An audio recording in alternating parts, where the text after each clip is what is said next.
एक गांव में दीपिका नाम की एक औरत रहती थी। उसका एक लड़का था जिसका नाम था सोनू। उसके घर के बगल उसकी एक मुंह बोली बहन चंदा रहती थी। वो उसकी हमेशा नकल किया करती थी।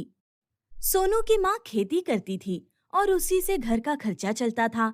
उनकी फसल हर बार काफी अच्छी उगती थी, पर इस बार उनकी फसल अच्छी नहीं उगी। दीपिका के बेटे को आम बहुत पसंद था, पर इस बार फसल ना उग पाने की वजह से वो उसके लिए आम नहीं खरीद पाई। सोनू ने कहा, माँ, माँ, क्या इस बार मुझे आम खाने को नहीं मिलेगा? दीपिका कहती है, नहीं बेटा, मिलेगा, पर कुछ दिन रुक जाओ। अभी बहुत महंगाई चल रही है और हमारी फसलें भी अच्छी नहीं उगी हैं। सोनू ने कहा, अच्छा ठीक है माँ। कुछ दिन बीत जाते हैं। चंदा रोज आम खाती और छिलके दीपिका के घर के सामने फेंक देती थी। रोज उसका बेटा सोनू आम को देखकर दीपिका से कहता, माँ, आम कब लाओगी?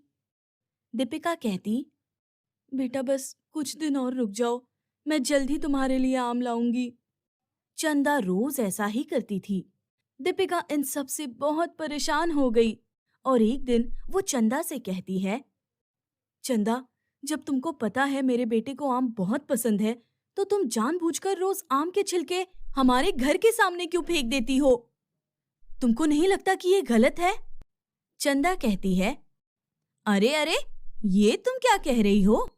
मैं थोड़ी ना फेंकती हूँ, और अगर फेंकती भी हूँ तो कौन सा तुम्हारे घर पर फेंक रही थी? इतनी ही परेशानी है तो तुम घर से ही मत निकला करो। चंदा ये बोलकर घर के अंदर चली जाती है और दीपिका उदास होकर घर से दूर जंगल की ओर जाती है। रास्ते में उसे एक बूढ़ा व्यक्ति मिलता है और वो लकड़ी उठाने की कोशिश कर रहा होता है। इतने में दीपिका कहती है, अरे दादाजी, आप ये मत उठाइए, मैं उठा देती हूँ। आप मुझे बताइए कहाँ जाना है आपको। और दीपिका उसको उसके घर छोड़ आती है। दादाजी उससे खुश होकर कहते हैं, बेटा, मेरी मदद करने के लिए बहुत धन्यवाद। बताओ, मैं तुम्हें क्या दे सकता हूँ? जी, मुझे कुछ नहीं चाहिए, बस आप अपना ख्याल रखिए। दादाजी कहते हैं, नहीं बेटा, तुमको जो चाहिए बता दो, मैं वो तुम्हें दे दूंगा। दीपिका कहती है, जी, अगर आप कह ही रहे हैं तो मुझे बस 2 आम दे दीजिए। मेरा बेटा सोनू, उसको आम बहुत पसंद है, पर पैसों की वजह से मैं आम नहीं खरीद पा रही। दादाजी मन में सोचते हैं कि ये तो मुझसे कुछ भी मांग सकती थी, पर बस आम मांग रही है। कितनी सच्ची औरत है ये। दादाजी कहते हैं, यहाँ से कुछ दूर जाओगी तो तुम्हें एक घर मिलेगा। उस घर के अंदर जाना, वहां से तुम्हें जो चाहिए मिल जाएगा। दीपिका उनके बताए हुए रास्ते पर जाती है और उसको एक पीले रंग का घर दिखता है।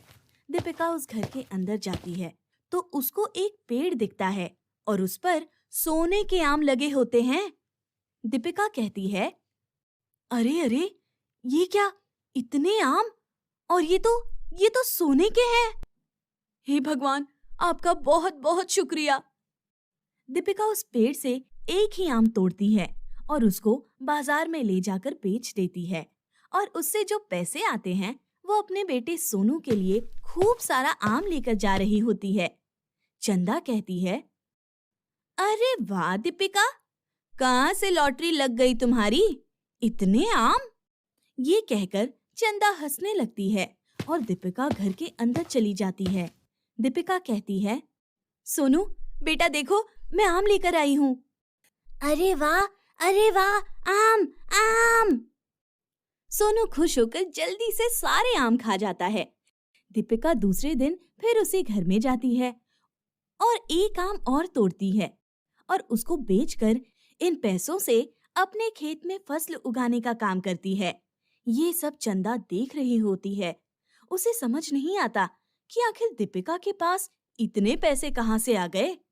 एक दिन चंदा उसका पीछा करती है और देखती है कि वो उसी घर में जा रही है और वहां से एक सोने का आम लेकर चली जाती है।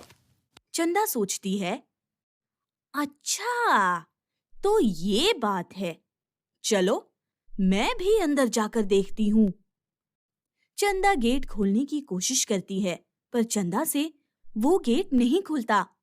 चंदा कहती है, अरे, ये गेट क्यों नहीं खुल रहा? लगता है ये सिर्फ दीपिका से ही खुलता है। चलो, मैं दीपिका के साथ ही यहाँ आऊंगी।